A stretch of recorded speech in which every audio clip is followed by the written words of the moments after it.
햇빛을 보고 정말 저와 여러분의 신앙이 성장하는 그런 시간이 됐으면 좋겠습니다.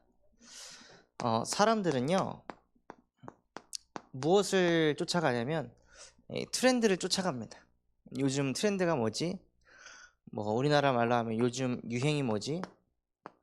그래서 대부분은 유행을 따라가고 트렌드가 뭔지, 그래서 이제 거의 연말이 되면 항상 나오는 그 김남도 그 교수님이 만드는 그 트렌드 관련된 책이 항상 이제 베스트셀러에 올라가는 그런 상황을 볼 수가 있는데요.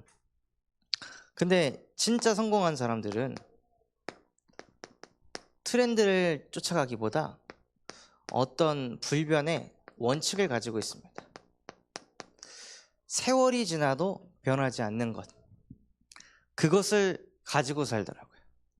그 아마존을 창업한 제프 베이조스에게 어떤 사람이 질문을 한 거예요. 요새 트렌드가 뭔 것 같냐? 요새 무엇이 변화되고 있는 것 같냐? 그래서 우리는 그 트렌드에 맞춰서 어떻게 살아야 될 것 같냐? 라고 질문을 하니까 이 제프 베이조스라는 이 창업자가 왜 사람들은 자꾸 변화를 따라가려고 하는지 모르겠다. 나한테 이렇게 물어보는 사람이 없다. 무엇이 바뀌지 않는 것입니까? 무엇이 바뀌지 않기 때문에 그 바뀌지 않는 무엇을 가지고 살아가야 됩니까? 라고 질문을 안 한다. 근데 이 창업자가 무엇이 바뀌지 않냐? 많은 사람들은 싸게 도서를 얻고 싶고 빠르게 책을 읽고 싶어 하는 이 마음은 절대 바뀌지 않는다. 그래서 우리 아마존은 그것을 항상 유지하려고 초점을 둔다고, 이런 얘기를 하는 거예요. 무엇을 말하고자 하냐면요, 이사야 40장 8절에 풀은 마르고 꽃은 시드나 우리 하나님의 말씀은 영원히 서리라. 변하지 않는 불변의 원칙이 무엇이냐? 전능하신 하나님의 말씀이라는 거예요. 불변의 원칙을 가진 사람들이 성공자의 길을 가고 있다면 저와 여러분이 이 절대 변하지 않는 하나님의 말씀, 언약을 붙잡고 있으면 저와 여러분을 그 길로 인도하실 줄 믿습니다. 이번에 말씀에 사람의 그 길이 아무리 바르다고 할지라도 필경 그것은 사망이니라 라고 하셨습니다. 그래서 정말 전도자는 무엇을 가지고 있어야 되냐면요, 트렌드를 쫓아가는 것이 아니라, 그래서 트렌드를 맞춰가다가 내가 누구인지 정체성도 다 잃어버리고 살아가는 그런 삶을 사는 것이 아니라 불변의 원칙인 하나님의 언약을 붙잡고 사는 지혜로운 전도자가 되시기 바랍니다. 성경에 보면요, 지혜롭지 못한 사람이 나옵니다.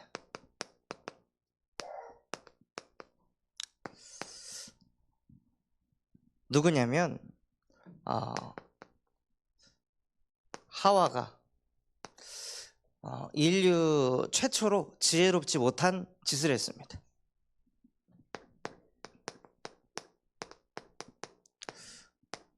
무슨 짓을 했냐? 하나님의 말씀에 불신앙을 하는,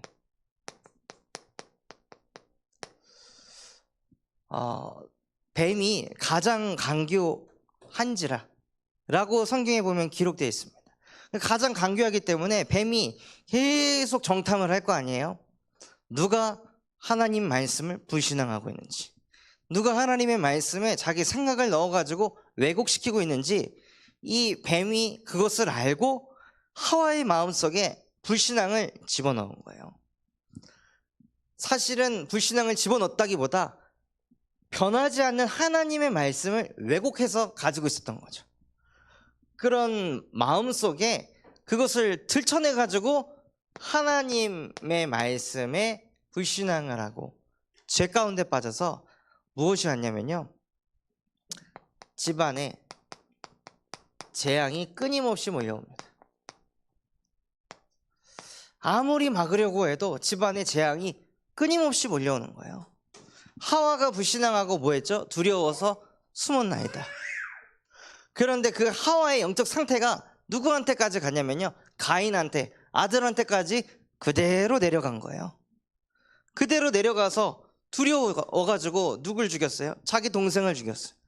하나님은 나를 받지 않을 것 같아, 내 동생이 있으면은 나의 예배는 받지 않을 것 같아 라는 그 생각 때문에 그 동생까지도 죽이는, 그래서 집안에 재앙이 막 계속 몰려오는 상태가 되어져 버린 거예요. 또 성경에 보면 지혜롭지 못하는 사람이 나오는데요, 그게 누구냐? 바로 하갈입니다. 하갈은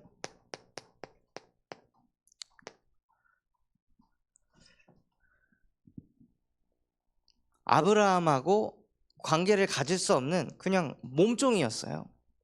그런 몸종이었던 하갈이 응답을 받습니다. 사라도 받지 못한 응답을 하갈이 받게 된 거예요.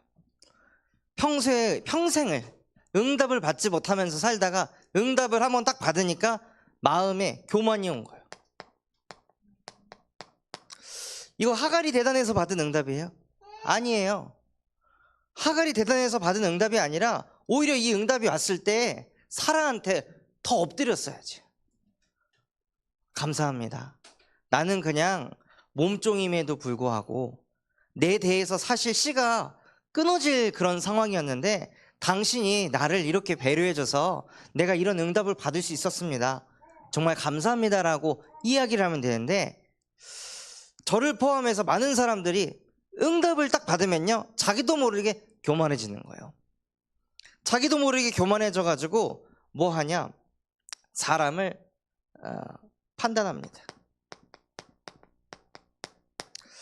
그래서 하갈이 사라를 판단하고 무시하니까 나중에는 사라가 꼭지가 돌아가지고 성경에 보면 사라가 하갈을 학대하였더니 학대를 당하기 시작하는 거예요.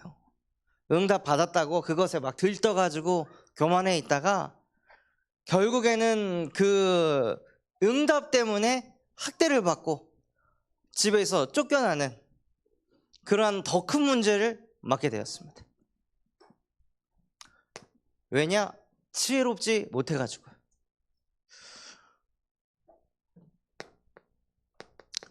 그리고 누가 지혜롭지 못했냐면요, 보디발의 아내가 지혜롭지 못해서 요셉이 너무 일도 잘하고 성실하고 외모도 준수해서 보디발의 아내의 마음속에 뭐가 자꾸 들끓었냐, 이 소유욕이 계속 들끓는 거예요. 저 남자 가지고 싶다, 내 것으로 만들고 싶다. 이 소유욕이 막 끊이지 않고 막 몰려오니까 결국에는 요셉이 감옥에 가게 됩니다. 요셉이 감옥에 간 게 아니라 무엇이냐면요, 인재를 잃은 거예요. 내가 그거 사람을 가지려고 하다 보니까, 내 틀 안에 집어넣으려고 하다 보니까 그 뛰어난 인재를, 요셉이 보디발 집에 계속 있었으면 보디발은요, 애굽에서 가장 막강한 권력을 가진 사람이 됐을 겁니다. 어마어마한 부를 가졌을 거예요. 그런데 그 인재를 내가 소유하고 싶은 그 소유욕 때문에 그 어마어마한 인재를 놓쳐버린 거예요. 누명을 씌워가지고 감옥에 보냈으나 나중에는 한 나라의 총리가 되는 그런 인재를 놓치게 된 거죠. 만약에 이 보디발이 그 요셉을 더 아끼고 사랑해주고 배려해줬으면 보디발이 그 짓을 안 해도 요셉은 하나님에게 이미 선택받은 존재이기 때문에 무조건 총리의 자리로 가거든요. 그러면은 이 보디발의 집안 또한도 또 크게 쓰임 받았을 텐데 그걸 놓쳤다는 거예요. 이게 전도하고 아주 큰 상관이 있는 것입니다. 내가 누군가를 영접을 하고 복음을 전하고 양육을 할 때 우리 안에 계속 이런 것들이 있잖아요. 그럼 절대 지속이 안 되는 거예요. 내가 복음 전해가지고 다락방을 시작했는데 소유욕이 있어. 내 제자, 이거 너 내 제자야, 너 나 때문에 복음 받았잖아, 이런 마음과 중심 가지고 있잖아요. 그 사람이 떠난다는 거예요. 그리스도의 제자로 만들어야지 내 걸로 내가 문 열었으니까 내가 한 거야 라고는, 이런 소유욕을 가지고 있으면 그게 전도운동을 가로막는다는 거예요.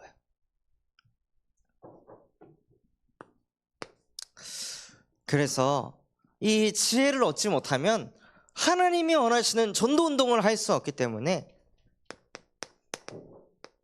지혜를 얻으려면 무엇을 해야 될까요?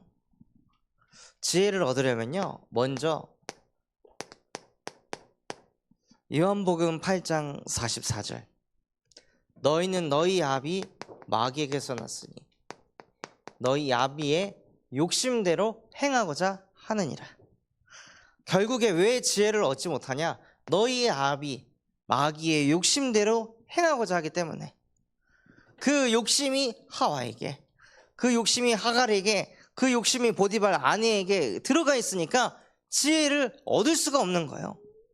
그러니 아무리 디모데후서 3장 7절 항상 배우나 끝내 진리에 이르지 못하고, 사람이 보기에 바른 길을 걸어가는 것 같지만 그 길은 필경 사망이니라, 이런 인생을 살아갈 수밖에 없다는 거예요. 그래서 진짜 지혜를 얻으려면 무엇해야 하냐? 하나님, 내 마음속에, 아니 내 보이지 않는 무의식 잠재의식 영혼 속에 깊이 박힌 너희 아비 마귀, 그 욕심대로 행하고자 하는 이 근본, 나는 막을 수 없습니다. 이 속에서 나는 해방받을 수 없습니다. 그래서 하나님께서 창세기 3장 15절 여자의 후손이 와서 너의 마음속에, 심령 속에 무의식 잠재의식 영혼까지 각인시키는 그 뱀의 머리를 상하게 할 것이다 하고 여자의 후손을 보내셔서 뱀의 머리를 박살내셨다는 거예요. 그래서 우리에게 진짜 지혜 중에 지혜가 무엇이냐? 여자의 후손 대신 그리스도께서 뱀의 머리를 박살내셨습니다. 지혜를 얻을 수 없는 나의 근본의 상태를 십자가의 복음으로 끝내셨습니다. 하고 여자의 후손 대신 예수가 우리의 그리스도가 되실 때, 그때부터 생각이, 마음이 넓어지는 것입니다. 이 세 사람이 여자의 후손 대신 그리스도의 이름으로 근본이 끝이 났다면 다른 선택을 했겠죠. 그러면 이 사람들은 다른 응답들을 받았을 것입니다. 그래서 여자의 후손 대신 그리스도의 이름으로 우리 안에 있는 그 모든, 우리 마음속에 꽈리를 튼 뱀의 머리를 박살내고, 창세기 17장 1절 말씀처럼요, 나는 전능한 하나님이라 너는 내 앞에서 행하여 완전한 자가 되라. 하나님 앞에 설 때 뭐가 사라지냐면요, 동기가 보이게 되고 동기가 사라집니다. 결국 지혜를 얻으려면 올바른 동기를 가져야 지혜를 얻을 수 있습니다. 저도 설교 준비를 하면서도 나는 설교 준비를 왜 하지? 왜 말씀을 정리하고 왜 말씀을 묵상하지? 예배 시간 때라서 하고 있는 건가? 이런 거를 혼자 하나님 앞에서 질문하면서 찾는 거예요. 그래서 하나님, 정말로 내가 왜 예배를 인도해야 되고 왜 말씀을 전해야 합니까? 지금 우리 교회의 시간표 속에 무엇이 증거되어야 되겠습니까? 그냥 행위로 하는 예배가 되지 않게 하시고 정말 우리 군산 참소망교회에 꼭 필요한 메시지를 찾게 해주세요 하고 하나님 앞에 설 때 하나님이 지혜를 주시더라고요.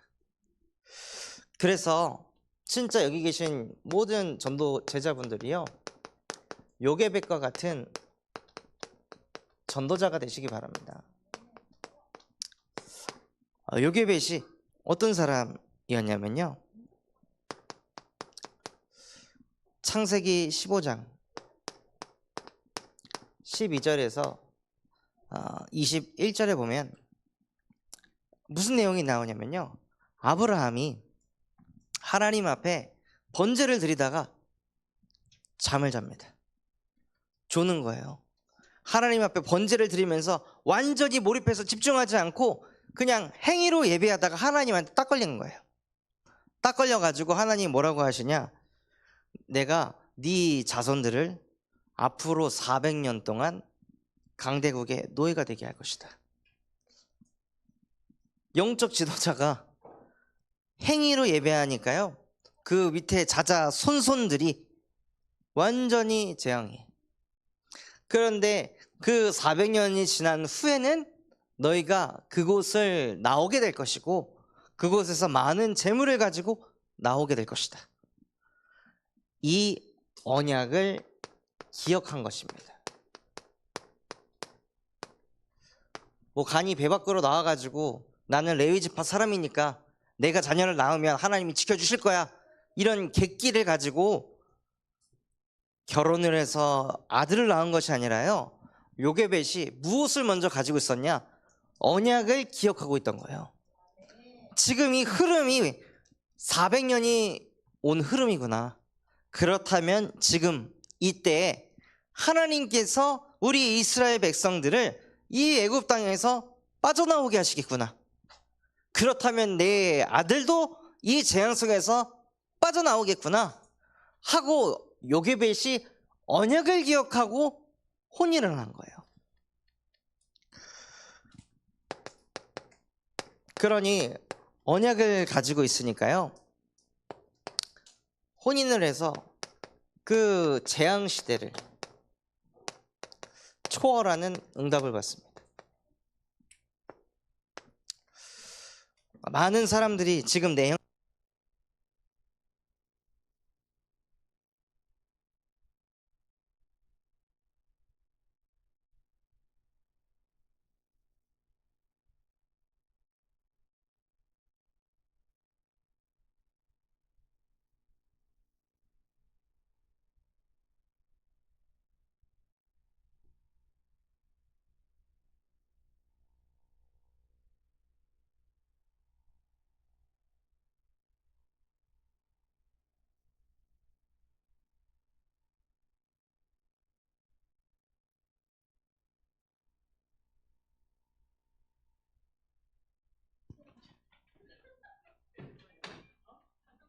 하나 둘.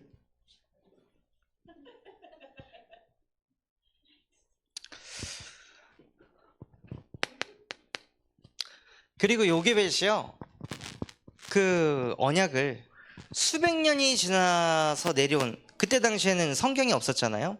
구전 전승으로 내려왔던 그 언약을 기억할 정도로 어마어마한 믿음의 사람이었습니다. 그런 요게벳이 자녀를 낳아서 모세가 나온 겁니다.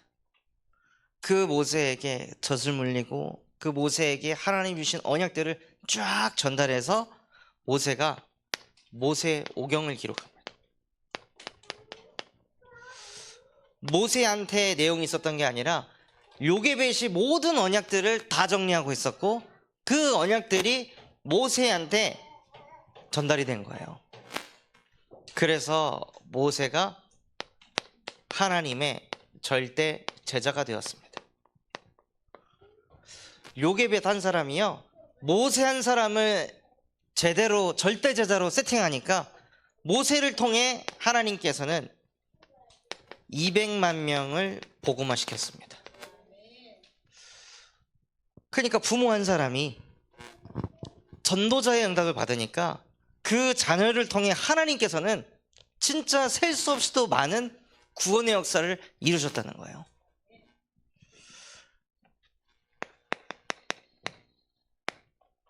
그래서 정말 저와 여러분이 강단 말씀 들은 것을 그냥 흘려보내는 것이 아니라 한 주 동안 그 강단 말씀하고 아무 상관없는 삶을 하루하루 살아가는 것이 아니라 그 언약의 말씀을 기억하고 그 언약으로 인해 내게 오는 재앙을 초월하고, 그래서 그것을 자꾸 후대에게 각인 뿌리 체질시키면 그 후대가 절대제자가 돼서 나중에 우리가 상상하지도 못할 전도 운동을 일으키는 지도자가 된다는 겁니다.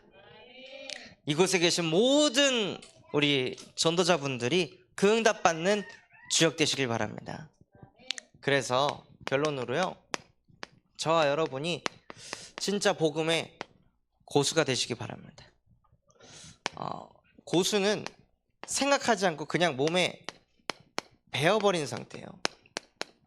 내가 영적 싸움을 해야지 하지 않아도 자연스럽게 영적 싸움으로, 내가 언약을 떠올려야지 하지 않아도 자연스럽게 언약이 자꾸 생각나고 떠오르고, 그거 할 동안 이 복음을 얼마나 각인뿌리 체질시키는 시간을 가졌었을까요? 이 요게벳이 얼마나 많은 그 시간을 가졌을까요? 모세가 창세기를 기록할 정도로 요게벳에게는 그게 정리되어 있었던 거예요. 그때는 뭐 종이가 없잖아요. 두루마리 이것도 없었던 시절이에요. 그런데 요게벳이 얼마나 복음의 고수였으면 그 베어버린 것을 가지고 모세에게 전달했는데 그게 성경이 되었습니다. 그래서 여기 계신 우리 모든 분들이 복음 고수의 응답 받기를 예수 그리스도의 이름으로 기도하겠습니다. 하나님 아버지 감사합니다. 오늘 우리에게 말씀 주신 것처럼 정말로 우리의 인생이 세상의 트렌드를 쫓아가는 것이 아니라 법칙인 하나님의 말씀을 따라가는 지혜 있는 인생 되게 하여 주시옵소서. 우리 안에 하와와 같은, 하갈과 같은, 또한 보디발의 아내와 같은 전도운동을 방해하는 요소들이 너무나도 많이 있습니다. 하지만 하나님, 그거 우리가 알아도 막을 수 없기 때문에 우리의 근본 속에 여자의 후손 예수 그리스도께서 뱀의 머리를 박살내실 줄 믿습니다. 그래서 이미 그 속에서 해방받은 하나님의 자녀로서 하나님 앞에서 정말로 아무런 동기 없이 요게벳과 같이 언약을 기억하게 하시고, 그 언약으로 재앙을 초월하게 하시고, 그 쌓여있는 증거를 가지고 후대에게 바르게 팀사역할 수 있는 전도자가 되게 하옵소서. 지금도 살아서 우리와 함께 하시는 예수 그리스도의 이름으로 기도합니다. 아멘.